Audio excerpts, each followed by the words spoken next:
pour élargir effectivement sur le sujet, on voit bien que la lutte des classes est toujours aussi vivante qu'avant. On nous avait vendu la fin de la lutte des classes avec la fin de l'histoire, le déconstructionnisme, enfin tout le monde y était allé un peu de sa petite touche, qui correspond à l'effondrement de l'URSS, etc. C'est pas parce que le socialisme réel s'est effondré qu'il a aboli l'analyse de classe très pertinente qu'a fait Karl Marx. Hein.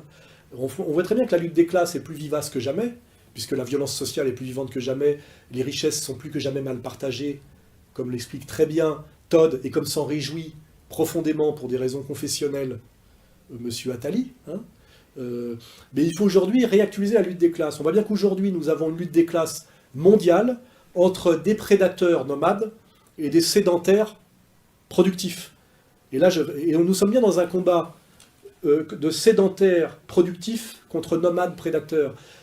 Et il faut bien comprendre que pour être productif, en réalité, si on comprend bien ce que c'est que la logique de la production selon les critères marxistes, il faut être sédentaire. Pour produire, il faut être enraciné. Le nomade ne produit rien. Il produit de l'échange, il peut produire de la manipulation, il peut produire de la dynamique, à la limite, hein, mais il ne peut pas produire. Pour produire, il faut être fixé. Hein, voilà. Hein, on ne produit pas ni des pommes de terre, ni des voitures en prenant des avions, comme M. Attali, ou même d'ailleurs comme M. Ramadan.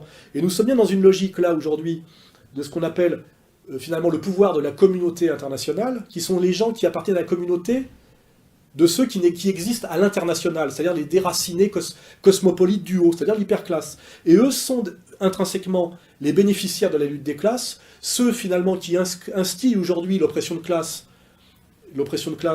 et qui sont finalement les gagnants de la lutte des classes, et les perdants de la lutte des classes sont tous les enracinés du monde entier, hein, c'est-à-dire tous les sédentaires du monde entier, qu'ils soient d'ailleurs du tiers-monde, de France, etc. C'est-à-dire les producteurs. Hein. Et il faut bien rappeler que pour être producteur, il faut être enraciné, et que finalement le statut du nomade, ce qui explique peut-être la vision du monde de Bernard-Henri Lévy, le nomade est intrinsèquement un parasite.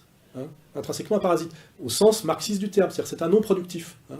Il peut être au mieux intermédiaire, hein, intermédiaire entre le producteur et le consommateur, et il touche sa commission, et à un moment donné, il prend le pouvoir. C'est la prise du pouvoir de la classe intermédiaire des marchands, issus des laboratoires, que j'explique très bien dans Comprendre l'Empire, et qui fait qu'à un moment donné, ceux qui ont le pouvoir sur le monde, finalement, n'appartiennent à aucune des trois catégories du tripartisme traditionnel. C'est pour ça qu'ils mènent le monde au chaos, et qu'ils sont totalement illégitimes d'un point de vue anthropologique. Hein. Là, j'emploie des concepts qui dépassent un peu les capacités d'Emmanuel Todd, mais c'est pas grave, il peut essayer d'y accéder, ou de Michel Onfray, disons. Il faut qu'il travaille encore un peu, voilà. Et aujourd'hui, la lutte des classes, elle est celle-là.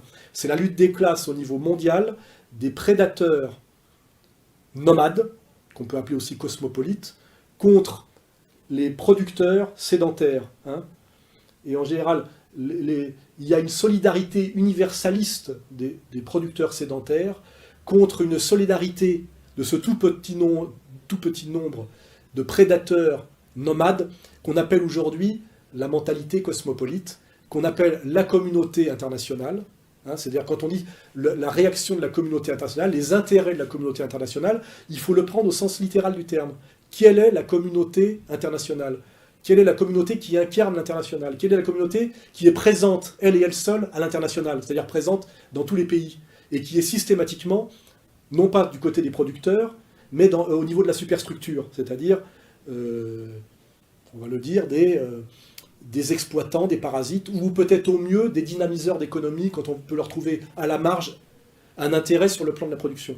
Et ça, c'est la lutte des classes actuelles, elle explique tout ce qui se passe en ce moment, elle explique tous les positionnements, elle explique tous les choix politiques, elle explique tous les mensonges, notamment celui par exemple, d'un Mélenchon, qui est dans une contradiction radicale par rapport à cette vraie lecture de classe, puisque lui prétend défendre le peuple productif, voilà, et pourquoi, normalement, un immigrationniste, qui est un type qui fait l'apologie du nomadisme, est forcément un traître et un ennemi des producteurs. Hein. Il n'y a de producteurs que le sédentaire, il faut bien le comprendre. Hein. Et le nomadisme amène naturellement au parasitisme. Ça peut être le parasitisme violent, comment dirais-je, des prédateurs nomades de type comme les Huns, hein, comme certaines hordes somaliennes aujourd'hui, on voit très bien. Et puis derrière, il y a l'éternel producteur enraciné qui a fait que la société humaine a muté à un moment donné, comment dirais-je, du chasseur-cueilleur à l'agriculteur, c'est le début de la sédentarisation, et du vrai producteur, avec le début de l'artisanat, etc., etc. Et éternellement, quand on est de gauche, sinon on n'est pas de gauche, on doit être du côté du sédentaire producteur, contre son ennemi historique, héréditaire et actuel, qui est le nomade, parasite, exploiteur. Et comme par hasard, dans cette catégorie-là, on trouve Bernard-Henri Lévy, Attali, Minck, à la marge Tariq Ramadan, c'est un accompagnateur, voilà. Et on a bien cette lutte des classes qui nous est imposée par le mondialisme et qui est validée par le mondialisme et qui explique actuellement ce combat mondialiste pour ou contre l'Empire. Voilà.